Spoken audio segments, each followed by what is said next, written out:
Why was she the only one who saw it coming? That question would haunt her long after the smoke cleared. Staff Sergeant Maya Ghost Carter had been told the mission was routine, nothing to worry about, nothing worth losing sleep over. But her father's voice, the one that still spoke to her in the quiet spaces between breaths, never let her settle for easy answers. Routine gets you killed, baby girl. It should have killed her too. The explosion that ripped across the ridgeline at 1347 hours turned stone to shrapnel, swallowed the air with fire, and drowned every other sound under a pressure wave that slammed into her chest like a fist.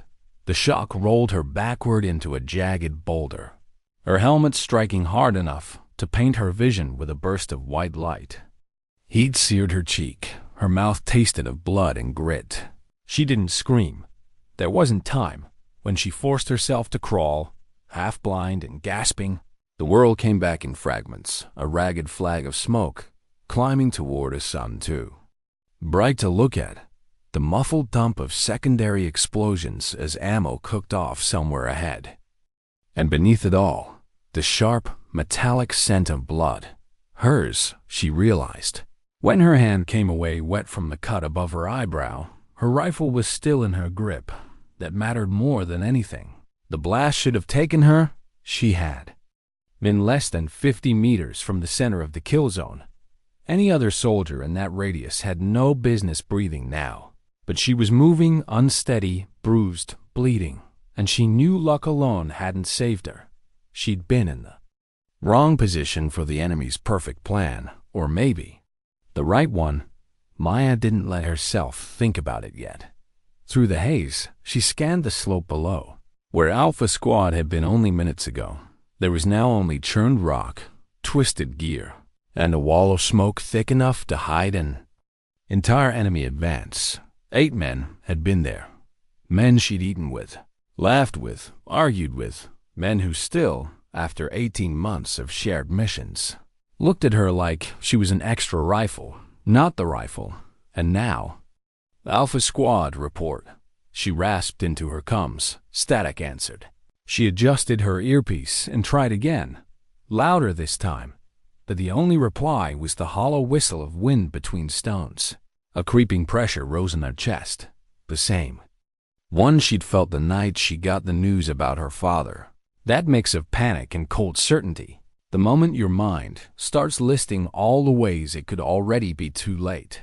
Her father, Master Sergeant David Longshot Carter, had been the Army's quiet legend, a sniper whose patience was measured in hours and whose shots were measured in history. And when he was taken from her by a buried IED in a narrow Afghan road, Maya had made one promise. She would wear the same patch, bear the same weight, and prove that his training, his belief in her, had not been misplaced. Most of the Army hadn't believed it, not at first. Even when she shattered every sniper school record, outscored every male candidate in advanced marksmanship, and demonstrated a fieldcraft so meticulous that instructors whispered her name in the same breath as her father's. The promotion boards found reasons to hold her back. Too small, they said. Not enough physical presence, psychological toughness. Unproven. She never told them that she'd spent her childhood lying motionless in rain and heat for 12 hours at a stretch, waiting for her father to give the signal that by age 12 she could account for bullet drift at 1,000 meters, without ever checking a scope. That she'd been taught the rules of engagement before she could legally drive a car. And she certainly didn't tell them about the part he'd called the burden. The hardest part isn't making the shot, he'd say as they sat on the porch. In the evening, the smell of gun oil still clinging to them. It's knowing when to take it. And living with the fact that you did. Her current squad leader, Captain Marcus Webb, had been one of the few to ask for her by name. He respected her in his way. But even he had that edge of hesitation, the kind that made him put her in Overwatch support instead of as the primary sniper. She'd learned to take the small victories. The Hindu Kush mission was supposed to be another one of those small victories. Watch the valley, count the fighters, get out. But now, From her position above the valley floor, she could see through the swirling haze the first flickers of movement. Shadowy figures advancing, rifles up, methodical and quick, and her squad. Her squad was somewhere in there, silent, her breath caught, and she forced herself to count slowly to 3 before exhaling. This wasn't the time to let panic write the ending. She slid behind a ridge of stone, crawling on elbows and knees, letting the slope mask her from sight. Her head throbbed. Her left shoulder complained every time she shifted her rifle, but she kept moving because the alternative was to sit and wait for the enemy to finish what they'd started. The truth was, part of her had always known this moment would come. The one where there'd be no senior officer telling her to stand down, no debate about whether she belonged on the trigger, only the decision, act or watch them die. Maya paused at the edge of a rock ledge and let her scope sweep the chaos below. For a moment, the shapes resolved into something hopeful, a hunched figure waving an arm. And then she heard it, a whistle, not just any whistle. 3 short, 1 long. Captain Webb's rally code. Her throat tightened, survivors. Keying the radio again, she spoke low and fast. Any station, this is Ghost. Give me your position. Static, then a voice, faint but clear enough to light a spark in her chest. Ghost. This is Webb. 4 wounded. Can't move. Hostiles closing. A reply came out steadier than she felt. I'm 300 meters northwest of you. Who's mobile? 3 of us. Johnson's legs are gone. Rodriguez. Chest hit, Chans. Out cold. Patterson's holding them together. Vasquez and Morrison are low on ammo. She did the math in her head. The number of rifles still in play. The number of enemies she could see closing from 3 sides. 10 minutes, maybe less. Before they'd be swarmed. Extraction? Forget it. The bird wasn't due for 2 hours. And even an emergency call would take 30 minutes. That's when she saw it. A flicker of light on the far ridge, nearly invisible through the shifting air. Muzzle flash, her gut twisted, overwatch. Someone up there was directing fire on her squad, keeping them pinned so the rest could close in. She shifted, bracing the rifle against the stone. The rangefinder blinked the numbers back at her. 3,247 meters. 2 miles. No one would take that. Shot. Not in these conditions. Not with the wind changing in gusts and the air boiling with heat shimmer. No one except her. How do you steady your hands when the whole valley is on your shoulders? Maya pressed her cheek against the worn stock of the M24, letting the familiar texture ground her. The rifle had weight, history, balance. It was the one constant in a world that could tilt into chaos in seconds. Her heartbeat still hadn't slowed from the sprint into position, but her breathing was deliberate now. 3 counts in, hold, 4 counts out. The rhythm she'd been practicing since she was 12. Her father's voice was there too, as always when the stakes went beyond training. You don't fight the nerves, baby girl. You invite them in. Let them sharpen you, not shake you. She eased the scope into focus. Heat shimmer distorted the far ridge, making the enemy sniper flicker like a mirage. He shifted his weight, scanning the valley through his own glass, entirely unaware of the eyes on him. That was the danger. The man wasn't rushing. He was patient, methodical. Someone had chosen him for this overwatch role because he could control a battlefield from 2 kilometers away. And that meant the first helicopter they called in would be dead before its skids touched dirt. Her mind started doing the math before she consciously thought to. Range, 3,247 meters. Wind direction, northwest, gusting 8 to 12 miles per hour. Wind speed variance, unpredictable. Elevation, she was 412 meters lower than the target, which meant calculating an upward angle. Temperature, high enough to thin the air, but climbing. And then there was the Coriolis effect. At this distance, the rotation of the Earth itself would curve the bullet's path if she didn't account for it. She reached into her pocket for the small laminated card she kept there. More out of habit than necessity, She knew the numbers by heart, but touching it, running her thumb over the faded handwriting where her father had scrolled "Trust your math," felt like bringing him into the fight. Below her, the valley was alive with movement. Figures darting between boulders, shifting to flank the crater where Alpha Squad was trapped. She could hear their rifles now, the sharp cracks echoing upward. Webb and the others were still firing. Back, she counted at least 2 M4 south, but the pace was slowing. Ammunition was finite. Wounds bled energy as fast as they bled blood. She slid her rifle forward on the bipod, elbows anchoring into the dirt. The angle wasn't perfect. She could still feel a tremor in her left shoulder from the earlier impact.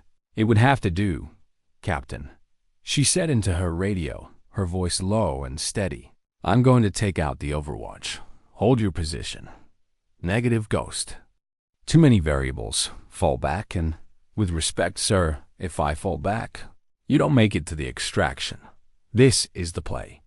There was a pause, long enough for her to imagine him weighing her words against his orders. Then, 15 minutes, that's all I can give you. Understood. The enemy sniper knelt again. Peering through his scope, she adjusted. Hers to track the rise and fall of his chest. Center mass was safer at this range. The head was too small. Too risky. Her father's voice came again, as if he'd been crouching beside her all along. "The bullet is already on its way before you. Decide to take the shot. The decision isn't about pulling the trigger.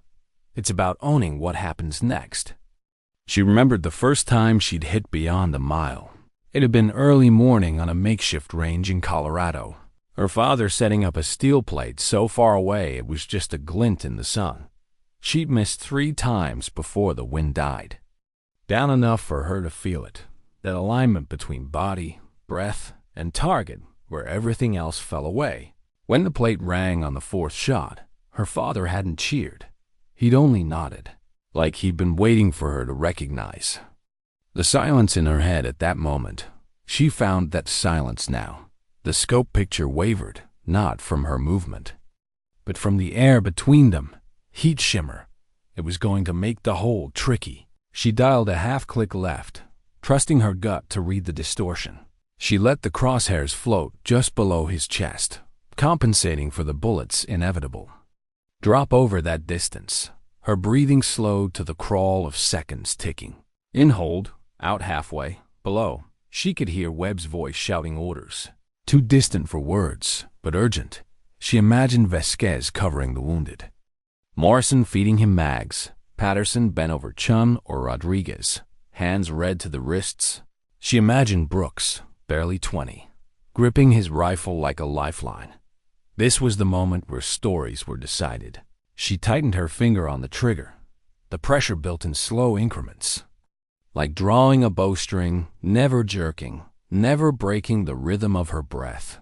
"When everything depends on one shot," her father whispered, "you let the rifle do what it was born to do." The trigger broke. The rifle recoiled into her shoulder, the report cracking across the valley like a sudden thunderclap. She held the scope picture, tracking the invisible arc in her mind. The bullet would take nearly 4 seconds to reach him, an eternity in combat. In that time, anything could happen. A shift in wind, a step to the side, a cough, a rock slide. But she didn't blink. She followed the shimmer where she knew the round was traveling. Her muscles locked in the calm after the shot. 1 second, 2, 3, and then 3.7 seconds. That's how long it took for gravity, wind, and the turning of the earth to decide whether her shot would live in memory or die in silence. She didn't breathe, didn't blink. The crosshairs stayed fixed on the bearded man's chest, waiting for the only confirmation that mattered. At 3,247 meters, impact was almost gentle. No dramatic spray, no violent twist of the body. He simply stiffened, his hands loosening from the rifle, his knees folding under him. The scope caught the moment his eyes widened in the confusion of final seconds. Then the long fall backward into the rocks behind him. No one down there knew what had happened yet. The valley was still alive with gunfire and shouted orders, but the difference was immediate to her trained eye. The fluid coordination of the enemy's push faltered. Men stopped mid-stride, glancing back toward the ridge. They no longer moved like one mind. "Overwatch neutralized," she said into the radio, her voice a shade calmer than the pounding of her pulse. "Ghost!" Webb's voice came, incredulous. "Confirmed kill. Maintain defensive posture. I'm clearing your route." She was already moving. The shot had given her away, and in another 30 seconds, the enemy would triangulate her position. She slipped backward off the rocky outcrop, sliding into a shallow defile that funneled her downhill at a crouch. The M24 was cradled to her chest, her boots finding purchase between loose stones, her movements all economy and purpose.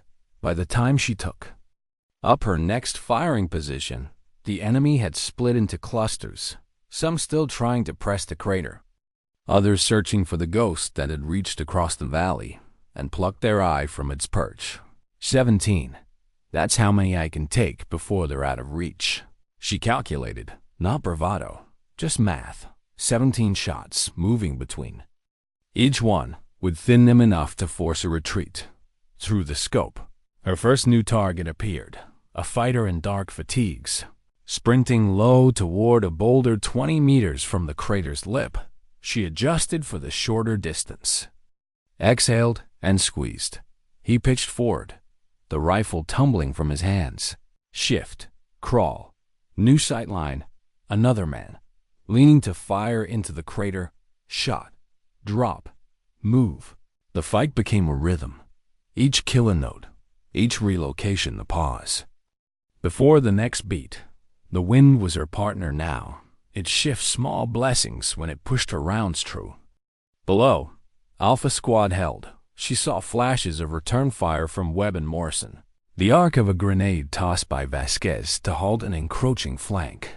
Every trigger pull was tethered to a face she knew: Johnson, unable to move, lying in the dirt. With shrapnel in his legs, Rodriguez, chest heaving against the weight of a wound he couldn't see, Chun, pale and still, relying on Patterson's hands to keep him here a few more minutes. The valley began to change tone. The enemy's aggressive. Shouts dimmed into curt commands. Fighters darted backward instead of forward, in the gaps between cover. She saw eyes scanning for the phantom that had turned the kill zone into a trap for them instead. "Ghost, they're breaking contact," Webb reported, disbelief riding the edge of his words. "Not yet they're not," she murmured. Her father had taught her, never chase. Force them into their retreat so hard, they don't think of coming back. She caught movement near the slope to the southeast. 3 fighters hauling what looked like a mortar tube. That was the threat that could undo everything. She shifted, dialed elevation, and took the lead man in the throat. Before the other 2 could register, she dropped a second. The third dove behind a rock and didn't reappear. The air smelled of hot metal and dust. Her shoulder throbbed each time she braced the rifle. But the pain had narrowed into something distant, secondary to the need to keep shooting. She didn't think about the impossibility of the last 20 minutes, that one woman, half concussed, had turned an entire enemy advance. She thought about survival, about buying the minutes until the helicopter's rotors chewed their way over the ridge. 2 mics. Chun's voice suddenly crackled over the comms. Not Webb's, not Morrison's, but Chun himself, faint and weak. Bird inbound, relief. Tried to creep in, but she wouldn't let it. The fight wasn't done until the skids were up. Her last 3 shots were clean and fast. 2 aimed to break up a regrouping attempt. 1 to clip the tire of a technical racing toward the valley floor. The truck veered off course, skidding into a shallow ravine. And then, at last, she heard it, the deep rhythmic thump of rotor blades beating the air. Dust spiraled upward from the crater as the Black Hawk dropped into position. Webb and the others began dragging the wounded aboard. Covering each other in bursts, she stayed on the ridge, watching every angle, fingers still light on the trigger. Only when the helicopter lifted free, banking west, did she exhale fully. Maya. Webb's voice came through, raw and quiet now. You just pulled off something none of us will ever see again. She didn't answer. She was still scanning the valley, the scope passing over the now empty ridges where minutes ago death had been perched. Her father's words returned, not as a whisper this time, but as a certainty. Sometimes dignity doesn't speak. It simply acts. The helicopter's rotors beat a steady rhythm over the roar of the valley wind, carrying the smell of burnt cordite and dust inside the cabin. Maya sat near the open door, her rifle across her lap, watching the jagged lines of the Hindu Kush shrink beneath them. From this height, the battlefield looked almost still. Just gray stone, winding ridges, shadows creeping toward the east. You wouldn't know that minutes earlier, those same ridges spat fire and steel, that men had screamed and bled there, that she had turned the tide from a single point no bigger than the flat of her elbows. She leaned back against the metal wall, her shoulder protesting now that the adrenaline was slipping away. The gash on her forehead had crusted into a thin mask above her brow, sticky where sweat mixed with drying blood. Every muscle trembled with the aftershock. The body's quiet reminder that it had been running on borrowed strength. The cabin was crowded, but silent. Even the wounded had stopped groaning, their pain dulled by morphine or sheer exhaustion. Patterson sat with his back to the bulkhead, gloves dark with blood, eyes fixed on nothing. Morrison's arm rested across Rodriguez's chest to steady him as the bird tilted. Vasquez crouched by Johnson, one hand gripping the younger man's shoulder, the other clutching a half-spent magazine like it was the last coin in his pocket. Captain Webb was across from her, helmet pushed back enough to reveal the streak of dirt down his cheek. His gaze hadn't left her since they lifted off. She could feel it, not the measuring, assessing look she'd grown used to, but something heavier. Finally, he spoke, his voice low enough that it almost vanished under the thrum of the rotors. That shot you made, what was the range? She met his eyes. 3,247 meters, sir. The numbers seemed to hang in the air between them. Morrison's head turned. Vasquez looked up from Johnson. Even Brooks, pale and glassy-eyed from shock, blinked in disbelief. Jesus, Morrison muttered. No jokes this time. Webb's stare didn't break. How the hell did you learn to shoot like that? Maya reached into her chest pocket and pulled out the worn photo. Her father in desert camo, a faint smile at the corners of his mouth. The edges were frayed, the colors faded from years of sweat and sun. She didn't hand it over. She just held it up for him to see. From the best sniper I ever knew, she said. He told me I'd know when the moment came to prove myself. Vasquez leaned forward, his voice rough. You saved our lives. Hermana, every single one of us. Rodriguez, still fighting for breath, gave a faint nod.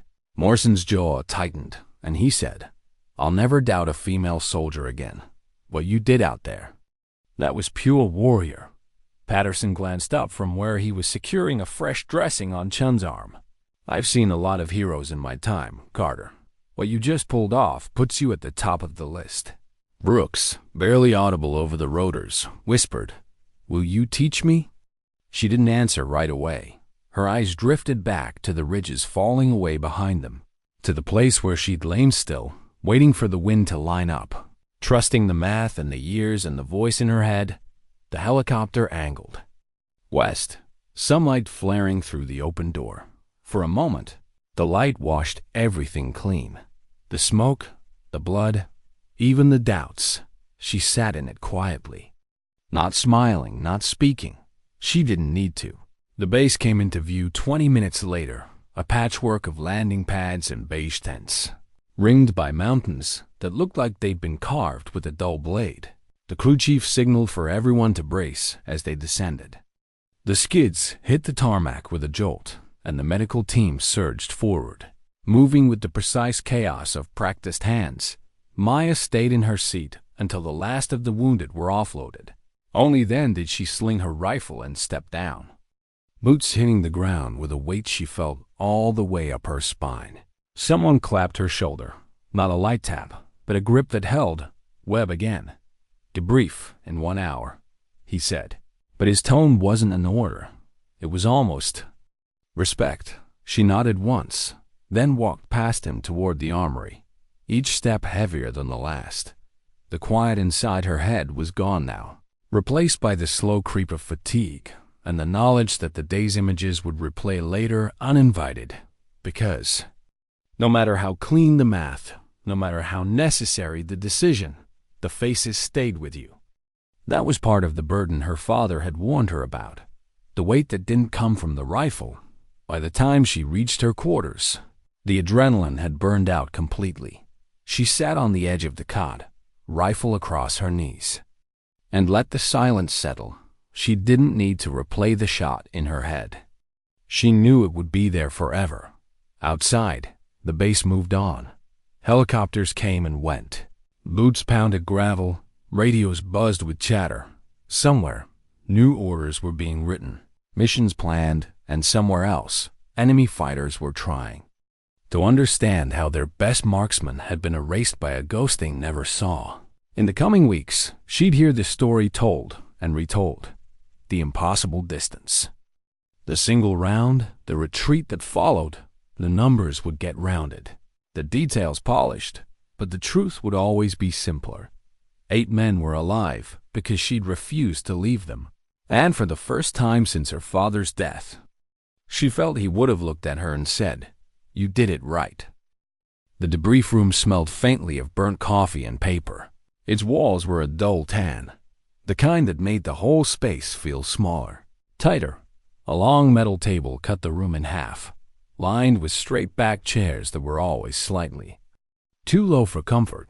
Maya walked in with her field notebook tucked under her arm, the M24 already stowed in the armory. She had showered just enough to wash the grit from her skin, but her hair was still damp, braided tight against the headache that had taken root since the blast. Captain Webb was already seated near the head of the table, flipping through a folder of typed reports. His jaw was set in that way she'd learned meant he'd been arguing with someone before she arrived. To his left, Lieutenant Colonel Harkins sat in press fatigues, posture so rigid it might have been regulation. He was the kind of officer who measured soldiers by the neatness of their collars before their marksmanship scores. Maya slid into the chair opposite Webb, the scrape of metal on concrete breaking the quiet. Harkins didn't look up from the notes in front of him. "Staff Sergeant Carter," he began, his tone clipped. "You were positioned north of Alpha Squad's main element at the time of the engagement?" "Yes, sir," she said. "And you claim to have neutralized an enemy overwatch position at—" He flipped a page. 3,247 meters? Maya kept her voice even. "Confirmed, sir. Laser rangefinder read 3247. Wind variable, adjusted accordingly." Finally his eyes lifted. "That's nearly 2 miles, Sergeant.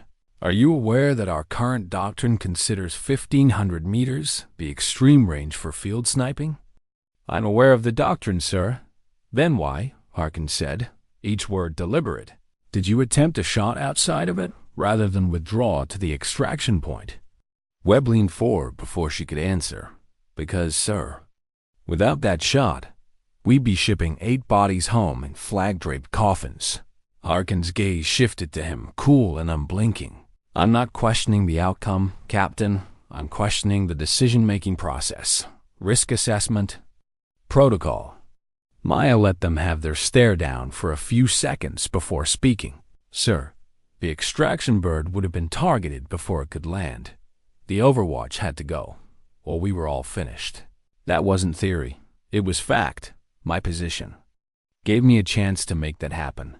Harkins studied her, as though searching for the crack in her composure. But Maya's face was stone. Webb pushed a sheet across the table toward him. "That's her hit record, sir. 19 confirmed kills in under 20 minutes. 0 friendly fire. No missed rounds, and you'll find the Overwatch kill logged." At the exact range she stated. There was a pause. The colonel glanced down at the sheet, then back at her. 19 confirmed? Yes, sir, she said. And you were moving between each shot? Yes, sir. The corner of his mouth twitched. Not quite a smile, not quite disapproval. You understand, Carter, that this will be investigated. Extraordinary claims require extraordinary proof, she finished. Understood. The meeting dragged for another 40 minutes. Coordinates, ammunition expenditure, casualty timelines. When it was over, Webb walked with her out into the open air. The late afternoon.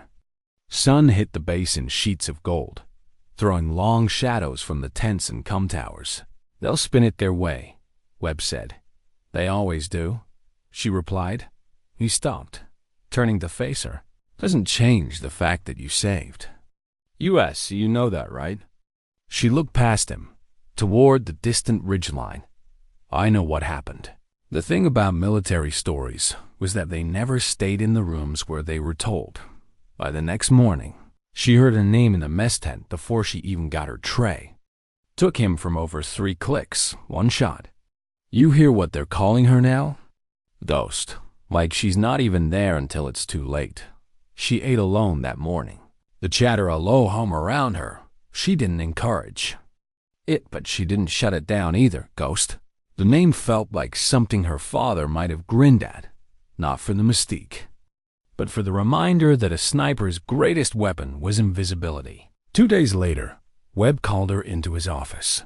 He was holding a printed email, the kind that still traveled on paper in the Army when someone wanted a message to feel heavier. You've been requested to attend the Advanced Sniper course stateside, he said, handing it to her. She scanned the text. It wasn't just an invitation. It was an order. Immediate redeployment, evaluation for instructor candidacy upon completion. They don't just hand these out, Webb said, especially not to someone who, he hesitated, made half the brass uncomfortable by breaking their rules to save lives. Maya folded the paper and tucked it into her pocket. Guess I'll have to make them uncomfortable again. Before she could leave, he added, You ever need me to put the truth on record, I'll do it. That day in the valley, no one else could have pulled that off. She nodded once and stepped outside. The sun was brighter today, the air sharp with the smell of jet fuel from the flight line. Somewhere beyond the mountains, there would be another mission, another valley, another soldier waiting for the chance to prove they belonged. But right now, her orders were clear. She was going home.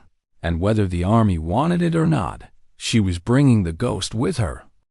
The flight home felt longer than the mission itself, not because of the hours in the air, but because the stillness gave her too much space to think. There was no ridge to scan, no target to track, no numbers to run in her head. Just the hum of engines and the quiet throb in her shoulder where the bruise from the M24's recoil had settled deep into the muscle. By the time she stepped off the transport plane onto American soil, the world felt smaller. The air was heavier with humidity, the colors softer than the blinding light of the Hindu Kush. She'd traded dust and jagged stone for tarmac and trimmed grass, but the mission still clung to her like the scent of gun oil on fatigues. Fort Benning looked exactly as it had when she was a recruit. Utilitarian buildings, endless ranges, the faint smell of burnt powder that never seemed to leave the air. But this time, she wasn't here to be tested. She was here because she'd already passed the test. No one thought she could survive. Still, that didn't mean everyone believed the story. The first morning of the Advanced Sniper course, she walked into the briefing room and felt the temperature shift. 30 pairs of eyes followed her to a seat in the second row. Most belonged to men with shoulders broad enough to block out the whiteboard behind them, their uniforms crisp, their faces marked by years in the field. A few gave her the curt nod of acknowledgement. Others didn't bother to hide the way they looked her over. As if weighing her against the rumors, she caught one mutter. That's her? 2 miles? And another, quieter. Fluke. Maya didn't respond. She set her notebook down. uncapped her pen, and waited. The lead instructor, Master Sergeant Whitlock, stepped to the front. His hair was cut so close it was more shadow than color, his face a map of lines etched by sun and time. "This course," he began, "is not here to make you legends. It's here to make you consistent. I don't care what you've done in the field. If you can't repeat it here, it doesn't matter." His eyes scanned the room, landing on her just long enough to make it clear he'd heard the stories too. The first week was pure fundamentals, not because they didn't know them, but because the course demanded perfection, shooting prone, kneeling, and standing it.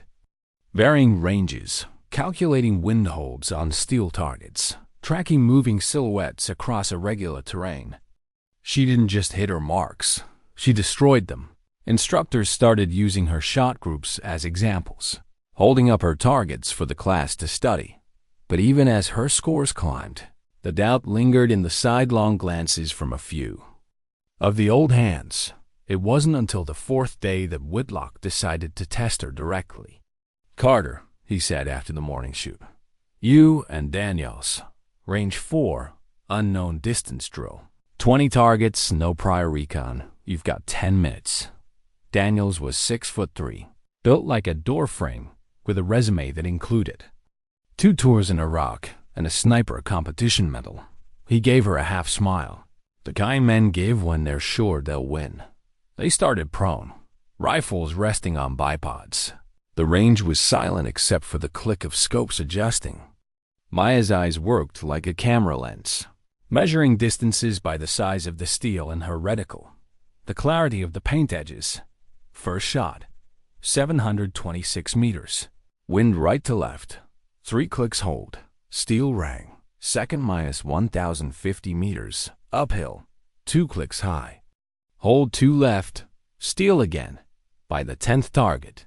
She wasn't thinking about Daniels or Whitlock or the 30 people watching. She was back in the mountains with her father, hearing him say, "You can't rush the math, baby girl. Let the numbers line up in your bones before you move the trigger." They finished with time to spare. When the instructors tallied scores, Daniels had missed 5. Maya had missed none. Whitlock didn't say anything, but the next morning, she noticed something different. When she walked into the room, the muttering was gone. The nods were sharper. Even Daniels gave her a quick salute in the hallway. The real shift came in week 3. The class was running a stalking exercise, a half-mile crawl into a concealed firing position without being spotted by instructors sweeping the field with binoculars. She moved like water over stone, blending into shadow, letting the grass and dirt swallow her shape. When she finally lined up her shot and reported in, Whitlock's voice crackled through the radio. "Carter, you've been in position for 20 minutes. We only spotted you when you fired. Get down here, back at the review table." Whitlock tapped her range card. "Who taught you to write these?" "My father, sir. He studied her for a beat longer.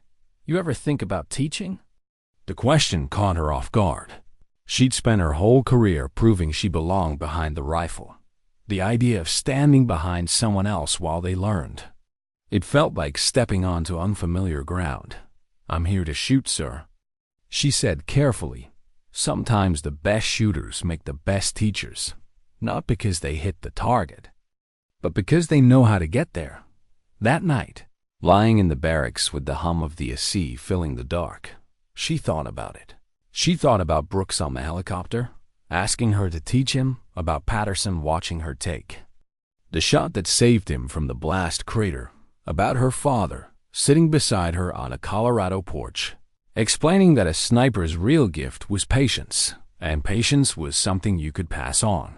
By the final week, the title, Ghost, had made it into the official classroom roll calls. Even Whitlock used it once, in a half-joking way, when she took top score on the longest range qualification, but the nickname didn't change her. She still arrived early, stayed late, and kept her focus tight on the last day as they packed up their rifles. Whitlock handed her a sealed envelope. "Orders," he said. "Chief instructor position." Advanced marksmanship, you'll start in 2 weeks. They want you to train the next generation. She opened her mouth to speak, but he held up a hand. Don't thank me. You earned it. She folded the orders and slipped them into her chest pocket, where her father's photo still rested, and for the first time since the day of the day. Explosion. She let herself imagine a future that wasn't just about pulling the trigger, but about shaping the hands that would. The first morning as chief instructor began before sunrise. The range was still under shadow, the sky only just hinting at color over the tree line. Mist curled low across the grass, and the smell of damp earth clung to the air. Maya stood at the edge of the firing line, her hands in the pockets of a weathered field jacket, watching the silhouettes of her new students file in. 24 of them, all carrying the same mix of cockiness and nerves she remembered from her own first days in training. Some were seasoned infantry with deployments under their belts. Others were fresh from advanced marksmanship, eyes still wide, shoulders squared as if posture alone could make them invisible. And as always, there were the doubters, the ones who saw her size, her braid, and immediately started measuring her against whatever image they thought a sniper should be. She didn't introduce herself right away. She let the silence stretch. The only sounds the creak of gear and the faint clink of rifle bolts being checked. Finally, she spoke. A sniper isn't just someone who can shoot straight. Heads turned toward her. A sniper is someone who can make one shot that changes everything. She let the words settle, her voice calm but caring across the line. Everything you do here will be about earning the right to take that shot and about living with what happens after. A hand went up near the end of the line. A tall corporal with a square jaw and the kind of casual defiance that usually came from winning more competitions than he'd lost. Ma'am, he said, no disrespect, but isn't it just math and trigger discipline? You see the target, you run the numbers, you take the shot. Maya didn't smile. What's your name, Corporal? Reeves. All right, Reeves. Let's put that to the test. She gestured toward a steel silhouette at the far end of the range, just visible through the lifting mist. 1,200 meters. No prior range card. Wind shifting left to right at about 8 miles per hour. You've got one shot. He moved into position, prone, rifle steady. The other students shifted to watch, some smirking, others curious. Reeves dialed his scope, adjusted his hold, and squeezed. The crack echoed out, but the steel stayed silent. He muttered under his breath and looked up. Missed high and right, Maya said without glancing through a spotter scope. You accounted for distance, but not the updraft off the trees. The air's warmer above that clearing. It pushed you off course. She dropped to the ground beside him, her M2010 already in hand. She didn't rush the setup. She let the student see every deliberate movement. The way she rested the stock into her shoulder pocket, the small adjustments to the bipod, the way her breathing slowed before she even looked through the scope. The shot rang out, the steel sang back. She lifted her head, eyes on Reeves. It's math, it's trigger discipline, and it's reading. Every single thing the environment is telling you, even the things you don't think matter. From that moment, the tone shifted, the smirks faded. When she spoke, they listened. The days ahead were a blur of drills, morning stalks through wet grass, moving slow enough that the dew on their boots never broke. Afternoon range work that stretched beyond the distances most of them thought possible. Observation exercises where they had to find a hidden target in a field of 100 distractions. Maya didn't just correct their mistakes, she made them. Explain them. Why did you hold 4 clicks high? Why did you trust that wind flag and not the one 20 yards closer to your barrel? Why did you take that shot when you had 30 more seconds to confirm? The questions frustrated some, especially those used to instructors who barked orders instead of demanding reflection. But slowly, they began to answer with more than guesses. One evening, after a particularly grueling stalk exercise, a young Private named Ochoa approached her while she was logging scores. "Ma'am, that story they tell about you, the one in Afghanistan, did it really happen like that?" She looked up. "How do they tell it?" "They say you took the longest confirmed shot in history, that you saved your whole squad from being wiped out, that you—" He hesitated. "Never missed once that day." She closed the notebook. "Parts of that are true. Parts are what people make up when they don't know the weight of something." "What do you mean?"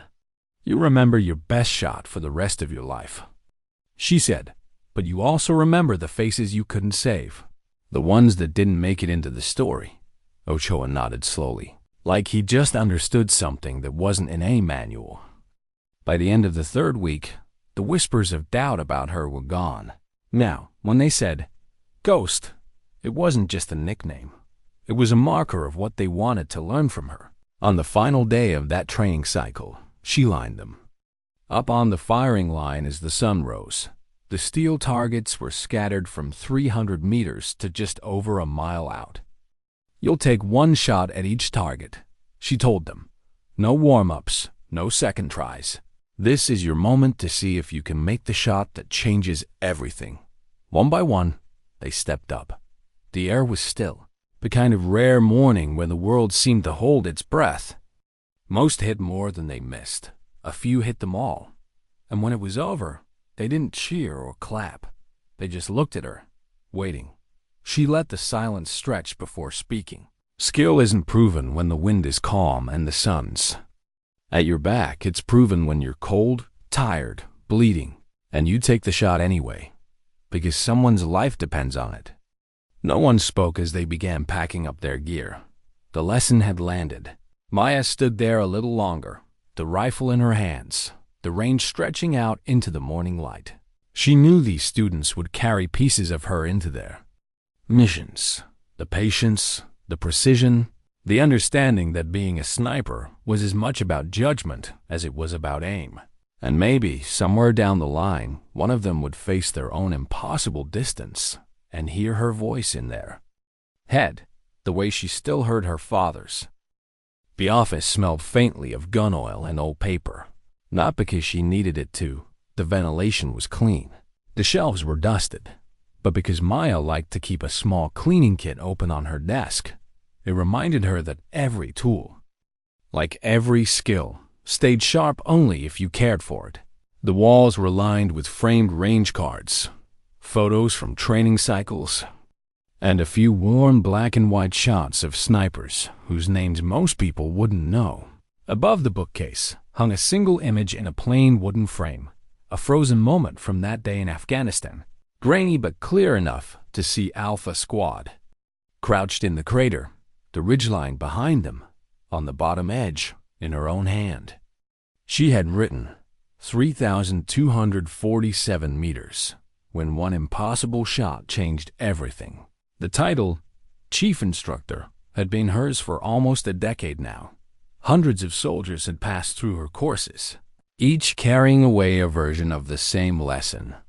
Precision is the tool, but judgment is the art.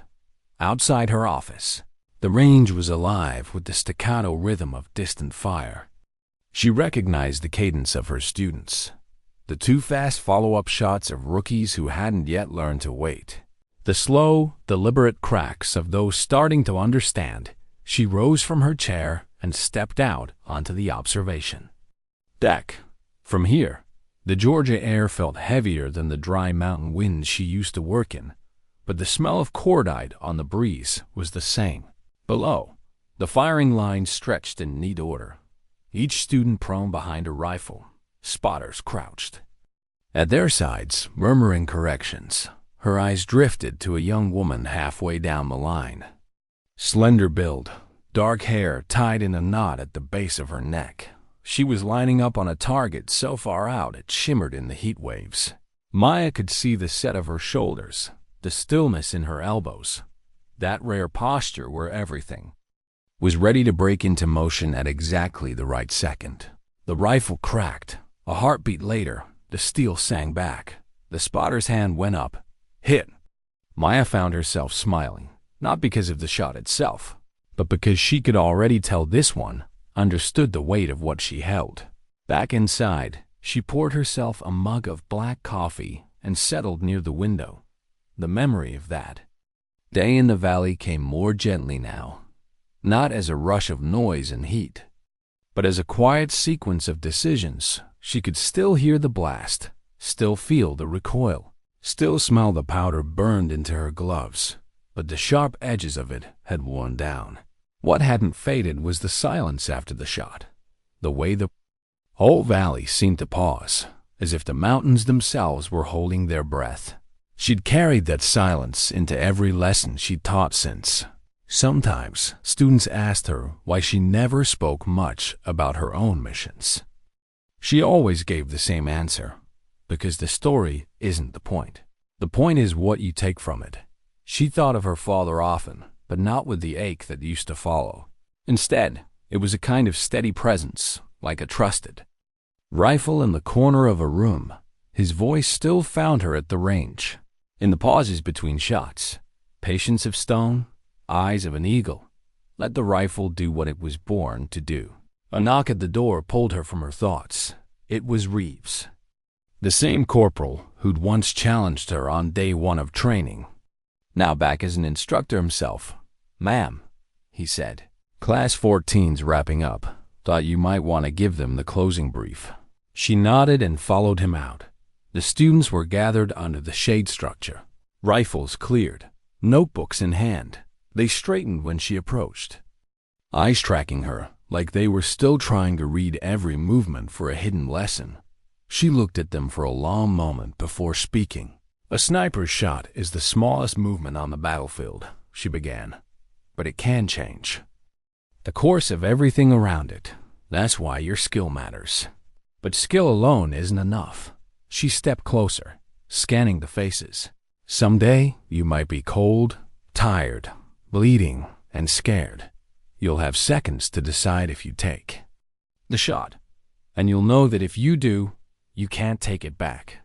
That's when all the drills, all the numbers, all the patience you've built, that's when it will matter. Not for glory, not for records, but because someone's life will depend on it." The air was still. No one moved. "I don't care if you remember my name," she said. "I care if, when that moment comes, you remember what you learned here. That judgment is as much your weapon as the rifle.